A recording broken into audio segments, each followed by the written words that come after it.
Hello friends, welcome to drama wood. अगर आपने 25-21 का एपिसोड नंबर 1 नहीं देखा तो लिंक डिस्क्रिप्शन में है, जाकर देख लो। तो अब हम एपिसोड 2 के बारे में बात करेंगे। शुरू में मिंचाई से उसकी नानी पूछती है कि तुम कल देर रात तक क्यों जाग रही थी।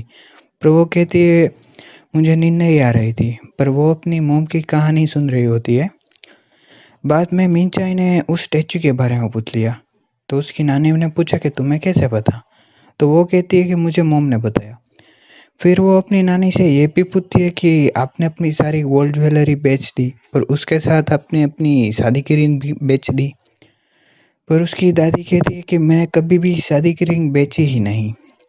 फिर मिंचाई को वो रिंग दिखाती है और मिंचाई वो रिंग पहनकर हिदो को फोटो भेजती है, क्योंकि एपिसोड नंबर 1 में हिदो को लगा था कि उसकी मॉम ने उसकी शादी की रिंग भी बेच दी थी।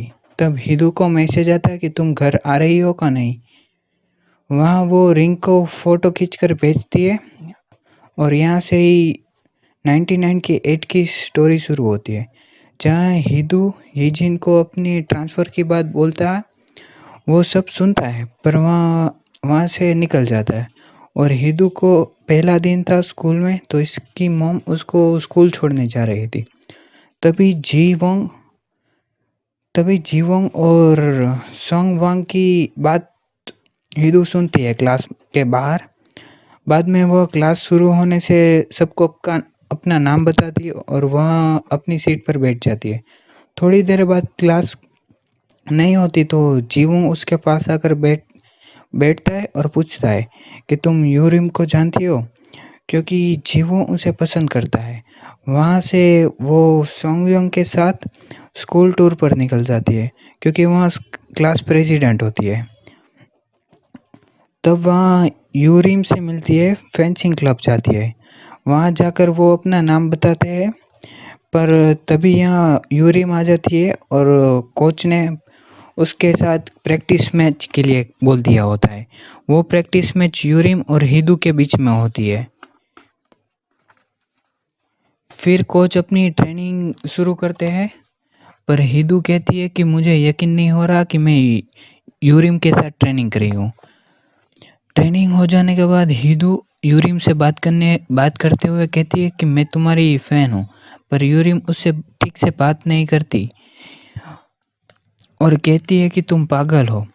यहाँ यीजिन उसके भाई से घर के बाहर बात करता है, तभी उसके भाई को चेहरे पर निशान लगा होता है और वो उससे पूछता है कि तुम ये लड़ाई झगड़ा छोड़ो और पढ़ाई पे ध्यान दो। तभी वहाँ से यीजिन यूरिम के रेस्टोरेंट पर जाता है। यूरिम की मॉम से बात करता है और बाद में वह स्कूल जाता है। तभी वहाँ उसे यूरिम दिखते है और उससे माफ़ी मांगता है। बात करते हुए वहाँ पे हिदू भी आ जाती है और दोनों को साथ में देख लेती है। तभी वहाँ से वो भाग जाती है। फिर यीजिन हिदू से बात करना चाहता है कि तुम भाग क्यों रही थी।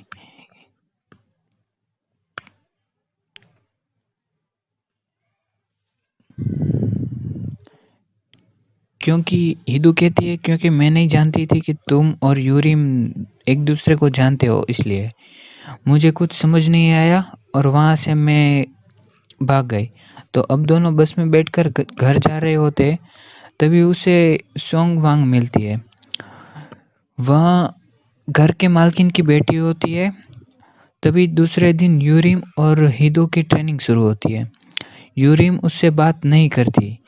हिदू अपने कंप्यूटर वाले दोस्त से बात करते हुए कहती है कि अब हमें मिलना चाहिए। तभी यीजिन अपने जॉब इंटरव्यू के लिए तैयारी कर रहा होता है और दोनों अगले दिन फिर से मिल जाते हैं, क्योंकि हिदू अपने स्कूल जा रही होती है और यीजिन जॉब इंटरव्यू के लिए जा रहा होता है। तो वहाँ से हिदू और यूरिम की फेंसिंग मैच शुरू होती है।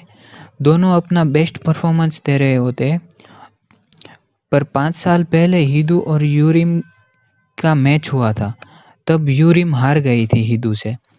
तो यूरिम तब से हिदू से घबरा गई थी और वह सोचकर आज भी मैच भी हार गई। दोनों में 1 पॉइंट से हार गई। हिदू के 15 पॉइंट हुए थे और यूरिम के 14 पॉइंट हुए थे और हिदू फिर से जीत गई। मैच के बाद कोच यूरिम से पूछती है कि तुम क्यों हार गए पता है? क्योंकि हिदू के बारे में तुम कुछ नहीं जानती और हिदू तुम्हारी सारी बातें जानती है और तुम्हारे सारे मूव्स भी उसे पता है। तब यीजिन अपने इंटरव्यू में कहते हैं कि इंटरव्यू वाले पूछते हैं कि तुम इतना तैयार होके क्यों आए हो? ये तो सिर्फ होटल में क्लीनिंग का काम है। तुम इस जॉब के लिए ओवर क्वालिफाइड हो। तभी उसे वहाँ जॉब से निकाल दिया जाता है। वो घर जाता है और तभी सोंगवांग कहती है कि तुमसे मिलने आया था। मैं अकेले थी इसलिए मैंने मना कर दिया और यीजिन माफ़ी मांगकर अपने रूम में चला जाता है। बाद में जीऊंग अपनी कैमरा वीडियो शूटिंग कर रहा होता है। तभी वहाँ यूरिम आ जाती है और दोनों एक दूसरे के बात करते हुए हाथ मिलाकर आगे बढ़ जाते हैं। कोच हिदू को एक फाइल देती है जो ब्रॉडकास्टिंग रूम में उसको देनी होती है और वहाँ ब्रॉडकास्टिंग रूम में सियोंग वोंग उसे मिलती है और कहती है कि तुम चाहो तो यहाँ पर देख सकती हो। ब्रॉडकास्टिंग रूम में उसे एक यीजिन नाम की टेप मिली। वो स्कूल में काफ़ी पॉपुलर था, रिच था और होशियार था, ऐसा सोंग वोंग कहती थी। तो उन लोगों ने वो टेप ब्रॉडकास्टिंग रूम में चलाई। ये टेप 1994 की होती है जब यीजिन स्कूल में था और वहाँ उसे तब वो अपने 1994 में उसके पापा ने उसको नई कार दी थी, उसके बारे में सोचता था। तभी उनका परिवार में कुछ प्रॉब्लम हो जाता है और वो सब अलग हो जाते हैं। बाद में यीजिन आर्मी में चला जाता है। तब उसको बताया जाता है कि तुम्हारा परिवार बैंकरप्ट हो गया और हिदू अब बाद में 1998 में आते हैं। तब हिदू स्टोर में जाकर यीजिन का पता पूछती है और वहाँ उसके घर जाती है। बाद में वहाँ उसके गेट पर खड़े होकर वहाँ देखती है कि यीजिन के कंपनी में आए हुए लोग उससे सैलरी मांग रहे होते पर उसके पास कुछ होता नहीं है और वो लोग उसे काफ़ी बातें सुनाते हैं और यीजिन चुपचाप खड़ा रहता है और कहता है कि आज के बाद मैं कभी खुश नहीं रहूँगा, ऐसा प्रॉमिस करता है। ये बात हिदू सुन लेती है और दोनों हिदू उसे स्कूल लेकर जाती है। अब हिदू यीजिन को खुश करना चाहती थी तो अब वहाँ हिजून के हिदू यीजिन के साथ सारे नल खोल देती है और उल्टा कर देती है और पानी के साथ खेलने लगती है। दोनों खुश थे तभी वॉचमैन आ गए और दोनों को वहाँ से भाग गए। हिदू कहती है तुमने कहा था कि तुम खुश नहीं रहोगे तो तुम अपना ये सीक्रेट हम दोनों के बीच में ही रख सकते हो कि तुम किसी को मत बताना कि तुम खुश थे और मैं भी किसी को नहीं बताऊंगी, तो ये तुम्हारा खुश रहने का सीक्रेट हमारे बीच में ही रहेगा। तो यह ड्रामा एपिसोड 2 खत्म होता है। तो आपको यह एपिसोड कैसा लगा ये हमें कमेंट में ज़रूर बताइए और वीडियो को लाइक कर दीजिए और आगे का एपिसोड देखने के लिए चैनल को सब्सक्राइब कर देना।